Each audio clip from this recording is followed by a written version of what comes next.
आजादी के बाद सबसे बड़ी मदद अखिलेश यादव जी ने मुजफ्फरनगर के दंगों में किया था। मुझे कोई बता दे, उन्होंने नहीं देखा कि कौन जाट मरा, कौन हिंदू मरा, कौन मुसलमान मरा, कौन क्या मरा। जितने लोग भी मरे सबको 15-15 लाख रुपया दिया। मुझे 1947 से 2013 तक अगर एक आदमी दिखा देगा कि किसी को 15 लाख दिया तो मैं अपनी पॉलिटिक्स छोड़ के रिजाइन करने को तैयार हूँ। सबसे ज्यादा क्रिमिनल कौन है यहाँ पे? यहाँ के मुख्यमंत्री जी हैं, उनके पास इतने केसेस धाराएं सब खत्म हो जाती हैं। दंगा फैलाने का, मुस्लिम हिंदू करने का, 307 का मुकदमा, सारे केसेस किसके ऊपर हैं? यहाँ के जो मुख्यमंत्री हैं। उसके बाद जो होम मिनिस्टर हैं अमित शाह जी, उनके कितने केसेस चेक कर लीजिए आप, देख लीजिए आप। उसके बाद जो यहाँ होम मिनिस्टर है वो क्या नाम है उनका? है टेनी क्या नाम है?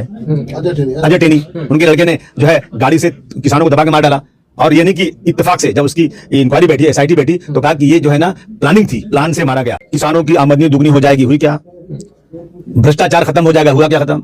2 करोड़ लोगों को नौकरी देंगे, नौकरी देने वाली सारी कंपनियां बेच दिया, कहां से नौकरी देंगे? नोटबंदी के बाद ब्लैक मनी खत्म हो जाएगी, अभी 200 करोड़ पकड़ा गया, ब्लैक मनी कहां खत्म हुई? नोटबंदी के बाद यहाँ पे जो है टेररिज्म खत्म हो जाएगा, आतंकवाद खत्म हो जाएगा। आप सुबह टीवी खोलिए, जैसे चिड़िया मारी जाती है वैसे कश्मीर के अंदर रोजाना आतंकवादी आ रहे हैं, हमारे पुलिस मारी जा रही है, सेना मारी जा रही है, जो झड़प हो रही है। आदरणीय मोदी जी, योगी जी और जो है हमारे होम मिनिस्टर के चिल्लाने की वजह, झूठ बोलने की वजह से बेचारा बह गया था कि 15-15 लाख आ जाएगा हमारे घर में, और हमें जो है बिल्कुल से ऐसा दिखाया गया कि गांव जो है बिल्कुल इंग्लैंड बन जाएगा और किसान की आमदनी दुगनी हो जाएगी, सड़कें बिल्कुल संगमरमर की बन जाएंगी। इन सब बातों की वजह से बेचारा वो आदमी जो समझता था कि एक पार्टी जो है उभर के आगे आ रही है और अच्छा काम करेगी, बह गया था आदमी। लेकिन वो सब का सब वोट बैंक समाजवादी पार्टी के साथ आ गया। हमें अब किसी वोट की जरूरत नहीं। समाजवादी पार्टी किसी धर्म की बात करती नहीं। हम अगड़े पछड़े समाज के दबे कुचलों को साथ लेकर के, समाज के दबे कुचलों को लेकर साथ में हम जो है ना उनको मदद करना चाहते हैं, उनके आंसू पोंछना चाहते हैं। ये समाजवादी पार्टी का काम है।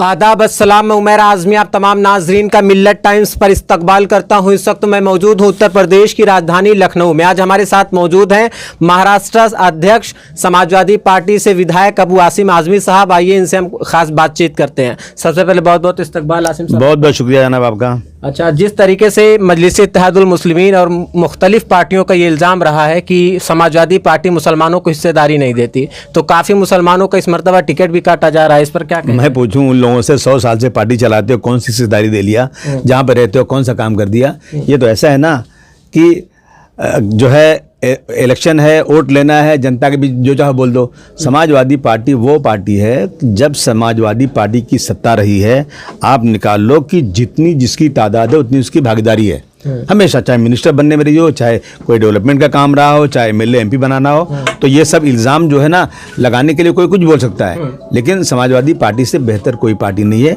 इस मुल्क में रहने वाले तमाम अक़लियत के लोग, दबे कुचले किसान मजदूरों के लिए। एक खबर और निकल कर सामने आ रही है कि आज़म खान साहब ने 12 लोगों की लिस्ट बना के समाजवादी पार्टी के राष्ट्रीय अध्यक्ष को भेजा। उन्होंने 2 लोगों को सिर्फ टिकट दिया, 10 लोगों को काट दिया। तो इसको लेकर अपोजिशन कहीं ना कहीं हमला करता है समाजवादी पार्टी पे। अरे अपोजिशन तो बेचारा ढूंढ रहा है ना कि कहाँ से कुछ निकालूं और बात करूं, उनके पास कुछ है ही नहीं मुद्दा। अब आजम भाई समाजवादी पार्टी के परिवार के हैं, कितना टिकट लेना कितना देना उनके हाथ में। वो रहते तो पूरा 403 टिकट वही बांटते हैं, उसमें कौन सी बात है? ये सब जो है ना सिर्फ और सिर्फ चंडू खानी के सबरे हैं, इसमें कोई सच्चाई नहीं। क्या लगता है 2022 में तस्वीरें बदलेंगी क्या? अभी स्ट्रेटेजी है, अभी ऐसा है कि 350 सीट तो पक्की हो चुकी है और बढ़ती जा रही है। दिन जितना दिन बढ़ रहा है उतने दिन समाजवादी पार्टी की सीटें बढ़ती जा रही हैं। आसिम साहब, अभी हाल ही में हमारा दौरा मुजफ्फरनगर में हुआ, जो दंगा हुआ आपकी सरकार में, जो पीड़ित थे, जो हलाक लोग हुए, उनका अभी तक घर भी बना के नहीं दिया गया। तो क्या लगता है? इससे ज्यादा गलत बात कोई हो ही नहीं सकती है। ग्राउंड रिपोर्टिंग बिल्कुल झूठ है। आज़ादी के बाद सबसे बड़ी मदद अखिलेश यादव जी ने मुजफ्फरनगर के दंगों में किया था। मुझे कोई बता दे, उन्होंने नहीं देखा कि कौन जाट मरा, कौन हिंदू मरा, कौन मुसलमान मरा, कौन क्या मरा। जितने लोग भी मरे सबको 15-15 लाख रुपया दिया। मुझे 1947 से 2013 तक अगर एक आदमी दिखा देगा कि किसी को 15 लाख दिया है तो मैं अपनी पॉलिटिक्स छोड़ के रिजाइन करने को तैयार हूँ। 1800 करोड़ रुपया, कितना? 1800 करोड़ रुपया जितने घर जले थे बनाने के लिए दिया गया। लोगों ने एक ही घर में 3-3 घर बना लिया मांगने के लिए। तो इस तरह के लोग हैं कि जो उसका फ़ायदा उठाना चाहते हैं। लोग उसमें जो है ना चाहते हैं कि हम कितना ज़्यादा जो है उसमें पैसे लेने कर लें, लेकिन समाजवादी पार्टी ने एक एक आदमी के साथ इंसाफ किया घर बनाने के लिए। ये बिल्कुल झूठ खबर है कि कोई घर नहीं बना। अच्छा, आखिर क्या वजह रही है कि जो पूर्व विधायक रहे आपकी पार्टी के जो मुसलमान, उनका इस मरतबा टिकट क्यों काटा गया, क्या आखिर वो वजह रही है? दीदारगंज से भी पूर्व विधायक जो रहे उर्दू नाम वाला, उनका भी टिकट काट दिया गया, किसी राजभर जी को मिलने वाला है। नहीं, ऐसा बिल्कुल नहीं। टिकट अहम नहीं है। अहम हमारे लिए है कि अच्छा आदमी चुन के आए। जैसा बहुत सारे लोग दूसरी पार्टियां छोड़कर आए हैं, यहाँ जो है कुछ अगड़ी पिछड़ी की बात चलती है, समाज के दबे कुचलों को मदद करना है। तो मैं तो कहता हूँ अगर टिकट मिले मिले, नहीं मिले कोई जन्नत का रास्ता नहीं। टिकट हमारे लिए जो आदमी चुन कर आए वो अच्छा आदमी हो, काम करे, जो पार्टी की सरकार बने वो अच्छी सरकार बने। मैं नहीं समझता हूँ कि किसी को टिकट के ऊपर जिद करना चाहिए। अब कहते हैं ना कि किसी से कोई उम्मीद रखना छोड़ के देखो, किसी से कोई उम्मीद रखना छोड़ के देखो तो ये रिश्ते निभाना किस कदर आसान हो जाए। आसिम साहब, एक सवाल और अपने आप में उठता है, कांग्रेस पार्टी भी उत्तर प्रदेश में चुनाव लड़ रही है, आम आदमी पार्टी भी चुनाव लड़ रही है, तो समाजवादी पार्टी सिर्फ असदुद्दीन ओवैसी की पार्टी को क्यों बी टीम बताती है? अरे भाई, नुकसान तो अपोजिशन का वोटों का बंटवारा तो समाज जो बहुत गला फाड़ फाड़ के चिल्लाते हैं जो लोग अपना स्टेट छोड़ करके जहां उनकी पार्टी 100 साल से है वहां सिर्फ 7 सीट और 9 सीट लड़ें और यहां आकर 100 सीट लड़ें, जहां जनाधार नहीं है, जहां कुछ संगठन नहीं है और सिर्फ एक ही धर्म के लोगों को जमा करके इलेक्शन लड़े, तो मैं समझता हूं वो लोग सिर्फ और सिर्फ वो वोट काट रहे हैं जो वोट बीजेपी को नहीं मिलने वाला है। इसलिए लोग बोलते होंगे, हम तो नहीं बोल रहे हैं किसी की टीम जो इसको लड़ना लड़े, यदि कोई बोलता तो बोले, लेकिन ये वजह उसकी यही है कि जो वोट काट रहे हैं वो उस वोट से बीजेपी को फायदा होने वाला, नुकसान होने वाला नहीं है। अभी हाल ही में उन्होंने दलितों और कई पार्टियों के साथ, दलितों के साथ, ओबीसी के साथ काफ़ी लोगों से अलायंस कर लिया, तो क्या लगता है जो अलायंस हुआ है वो समाजवादी पार्टी का जो वोट था, वो बेस जो था, उसमें कहीं ना कहीं कमी आएगी? समाजवादी पार्टी का बेस बढ़ गया अब की बार। आप देखने रहे बड़े बड़े लोग जो दूसरी पार्टियों में थे, जो ओबीसी वोट हमारे साथ नहीं था और कुछ गलत फहमी की वजह से कुछ आदरणीय मोदी जी, योगी जी और जो है हमारे होम मिनिस्टर के चिल्लाने की वजह, झूठ बोलने की वजह से बेचारा बह गया था कि 15-15 लाख आ जाएगा हमारे घर में, और हमें जो है बिल्कुल से ऐसा दिखाया गया कि गांव जो है बिल्कुल इंग्लैंड बन जाएगा और किसान की आमदनी दुगनी हो जाएगी, सड़कें बिल्कुल संगमरमर की बन जाएंगी। इन सब बातों की वजह से बेचारा वो आदमी जो समझता था कि एक पार्टी जो है बहुत उभर के आगे आ रही है और अच्छा काम करेगी, बह गया था आदमी। लेकिन वो सब का सब वोट बैंक समाजवादी पार्टी के साथ आ गया। हमें अब किसी वोट की ज़रूरत नहीं। आप उत्तर प्रदेश से, आजमगढ़ से आपका ताल्लुक, आसिम साहब, तो लोग ये जानना चाह रहे हैं कि सिर्फ आप मुंबई की सियासत क्यों करते हैं? आजमगढ़ के रहने वाले हैं, सपा की सरकार 2022 में बन जाती है, तो क्या कोई मंत्रालय लेंगे या उत्तर प्रदेश या आजमगढ़ में आ जाएंगे कि मुंबई ही रहेंगे आप? मेरा मुंबई वो मुंबई है जहाँ उत्तर प्रदेश के लाखों लोग रहते हैं। उनका नेतृत्व कोई करना चाहिए, नहीं करना चाहिए? जो लोग अपना गाँव छोड़ के गए हैं, मेरा मुंबई मिनी उत्तर प्रदेश है, मैं वहाँ रहूँगा। यहाँ मेरे दूसरे भाई रहेंगे, यहाँ आदिल रहेंगे, नफीस आजमगढ़ में रहेंगे, आलमबदी आजमी आजमगढ़ में रहेंगे, तो रहेंगे लोग, करेंगे वहाँ, यहाँ दोनों कोऑर्डिनेशन रहेगा। मेरा एक पैर यूपी में, एक पैर यहाँ पे, तो पद लेना कोई ज़रूरी नहीं है, पद से कुछ नहीं होता है। हमें जो है ना बहुत ईमानदारी के साथ समाज का काम करना है, चाहे मुंबई में रहे चाहे यूपी में रहे, हमें कोई पद नहीं चाहिए। मेरे पास बहुत बड़ा पद है, मैं तो मुंबई में मुख्यमंत्री हूँ, आपको नहीं पता क्या? मैं तो पूरी ताकत से काम कर रहा हूँ। एक सवाल अपने आप में और उठता है आसिम साहब की, अपोजिशन और समाजवादी पार्टी के कुछ नेता ये इल्ज़ाम लगाते हैं कि बीजेपी जो कहती है वो करती नहीं है, तमाम वादे जनता से करती है, वादों से मुकर जाती है, तो इस बात से क्या आप इत्तेफाक रखते हैं? इत्तेफाक नहीं, 100%, 105% इत्तेफाक रखते हैं। आप खुद देख लीजिए, किसानों की आमदनी दुगनी हो जाएगी, हुई क्या? भ्रष्टाचार खत्म हो जाएगा, हुआ क्या खत्म? 2 करोड़ लोगों को नौकरी देंगे, नौकरी देने वाली सारी कंपनियां बेच दिया, कहां से नौकरी देंगे? नोटबंदी के बाद ब्लैक मनी खत्म हो जाएगी, अभी 200 करोड़ पकड़ा गया, ब्लैक मनी कहाँ खत्म हुई? नोटबंदी के बाद यहाँ पे जो है टेररिज्म खत्म हो जाएगा, आतंकवाद खत्म हो जाएगा। आप सुबह टीवी खोलिए, जैसे चिड़िया मारी जाती है वैसे सारा कश्मीर के अंदर रोज़ाना आतंकवादी आ रहे हैं, हमारे पुलिस मारी जा रही है, सेना मारी जा रही है, जो झड़प हो रही है। मैं समझता हूँ कि सच क्या बोला उन्होंने, देश को झुकने नहीं दूंगा, देश को बिकने नहीं दूंगा। बेच दिया देश को, क्या बनाया, सब बेच दिया, और झुकने के लिए चाइना के सामने झुके जा रहे हैं आप। तो मतलब मेरा कहने का मतलब 100% झूठ बोलने वाली पार्टी बीजेपी है। नहीं देखिए आसिम साहब, ये तो जुमलेबाजी सियासत में मेरा ख्याल होती ही है। नहीं, हमारी आपकी पार्टी ने 2012 में कहा मुसलमानों को 18% तक रिजर्वेशन देंगे, कोई रिजर्वेशन उन्हें नहीं। उन्होंने बहुत कोशिश किया देने के लिए, जब कानून में वो प्रावधान नहीं हो पाया तो समाजवादी पार्टी ने 20%, 2% वो बढ़ा दिया, 20% मुसलमानों को उत्तर प्रदेश में 85 कामों में रिजर्वेशन दिया। क्या चाहिए आपको? जब समाजवादी पार्टी की सरकार आई तो 5 साल में 2 बार इस दबी कुचली मुस्लिम कौम को, जो किसको कोई पूछता नहीं, उसके भी 2 डीजीपी बनाए गए।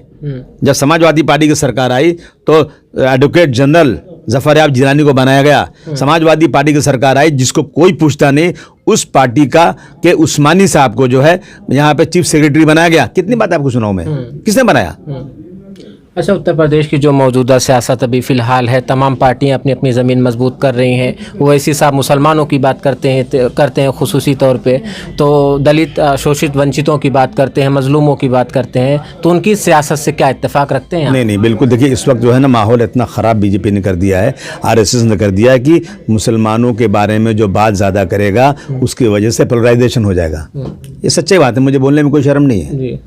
गुलाम नबी आज़ाद साहब ने कहा कि हमें इस इलेक्शन की मीटिंग में नहीं भेजा जा रहा है क्योंकि लोगों को डर है कि ये खड़े हो जाएंगे तो बीजेपी चिल्लाएगी। तो जिस तरह से बीजेपी से पूछिए ना, हम सिटीजन है, हम तो कह रहे हैं सिटीजन है, लेकिन एक झूठ को बार बार बोला जाता है तो लोगों के दिलों में एक भ्रम पैदा हो जाता है। बीजेपी के डर से क्या मुसलमानों को एक्सपोज ना किया जाए? आसाम के अंदर सियासत में, आसाम के अंदर ये जो है यूडीएफ के जो प्रेसिडेंट है बदरुद्दीन अजमल साहब ने कांग्रेस से हाथ मिला लिया, तो बीजेपी का एक ही भाषण था कि अगर यहाँ पर कांग्रेस पावर में आई तो ये बदरुद्दीन अजमल मुख्यमंत्री बनेंगे। इसी भाषण से उन्होंने पोलराइजेशन कर दिया। गुजरात के अंदर जब इलेक्शन था तो बीजेपी ने कहा कि अगर यहाँ कांग्रेस चुनकर आई तो अहमद पटेल मुख्यमंत्री बन जाएंगे, इस बात से पोलराइजेशन कर दिया। समझा क्या आपने?